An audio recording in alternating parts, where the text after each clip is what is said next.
ଢେଙ୍କାନାଳରୁ ଆସିଛି ସବିତା ବେହେରା। ଢେଙ୍କାନାଳରୁ ଆସିଛି ସବିତା ବେହେରା। ଆଜ୍ଞା ମୁଣ୍ଡ ପୁରା ମୋର ସବୁବେଳେ ମୁଣ୍ଡ ବିନ୍ଧା ସବୁବେଳେ ହୁଏ, ପ୍ରାୟ ଲାଗି ରହେ ସବୁବେଳେ। ଏମିତି ଥରେ ମୁଣ୍ଡ ବିନ୍ଧେ ସବୁବେଳେ ଯେମିତି ବିନ୍ଧେ।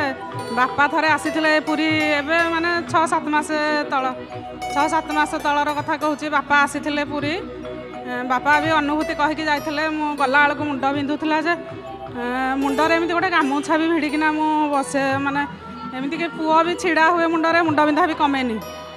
ବାପା ଆସିଥିଲେ କହିଲେ କ'ଣ ଅନୁଭୂତି କହିକି ତା 2-4 ଦିନ ପରେ ଆମ ଘରକୁ ଗଲାବେଳକୁ କହିଲେ ଆଉ କ'ଣ ପାଇଁ ବସିଛୁ ମନ ଦୁଃଖରେ। ମୁଁ କହିଲି ମୁଣ୍ଡ ବିନ୍ଧୁଛି ବାପା। ମୁଁ ଗୋଟେ ବି ଗାମୁଛା ଭିଡ଼ିକିନା ବସିଥିଲି। ସେଠୁ କହିଲେ ମୁଁ ଯାଇଥିଲି ଅନୁଭୂତି କହିକିନା ଆସିଛି, ତୁ ସବୁବେଳେ ଜଗନ୍ନାଥଙ୍କୁ ଡାକେ, ଅନୁଭୂତି କହ, ଯାଇକିନା କହିବୁ ଆଉ ଜଗନ୍ନାଥଙ୍କୁ କହ, ତୋ ମୁଣ୍ଡ ବିନ୍ଧା ବି କମିଯିବ। ସେଇଦିନଠୁ ବିଶ୍ୱାସ କରିବେନି ମୁଣ୍ଡ ବିନ୍ଧା ଧୀରେ ଧୀରେ, ମାନେ ମୁଁ ଡେଲି ରେଗୁଲାର ମେଡ଼ିସିନ ଖାଏ। ତାପରେ ଯାଇଥିଲି ବି ଦେଖେଇବାକୁ, ସିଟି ସ୍କାନ୍ କରିବାକୁ ଡକ୍ଟର କହିଲେ। ସ୍କାନ୍ କଲି ଯେ କିଛି ବି ବାହାରିଲାନି।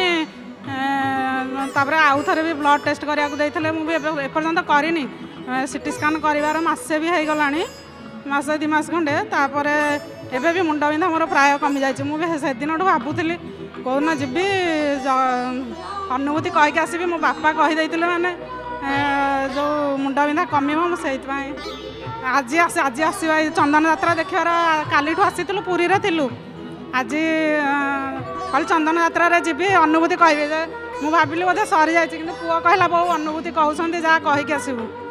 ଆପଣ ଦେଖନ୍ତି ଜୟ ଜଗନ୍ନାଥ ଟିଭି ରେଗୁଲାର? ଆଜ୍ଞା ଜଗନ୍ନାଥଙ୍କ ବିନା ତ କିଛି ନୁହେଁ। ମୁଁ ରେଗୁଲାର ସବୁଦିନ 5ଟାରୁ ଲାଗିବ। ମୁଁ ପୁରା ଦିନ ରାତି, ଏମିତିକି ରାତି 12 ମୁଁ ଶୋଇବି ତ ଟିଭି ବନ୍ଦ କରେ, କିନ୍ତୁ ସବୁବେଳେ ଟିଭି ଜୟ ଜଗନ୍ନାଥ ଚ୍ୟାନେଲ ପୁରା ଆମର ସବୁବେଳେ। ତ ସିରିଏଲ ଆଗରୁ ମୁଁ ଟିକେ ଦେଖେ, କିନ୍ତୁ ଏବେ ସିରିଏଲ ଦେଖା ସବୁ ଭୁଲି ଯାଇଛୁ, କେବଳ ଜୟ ଜଗନ୍ନାଥ।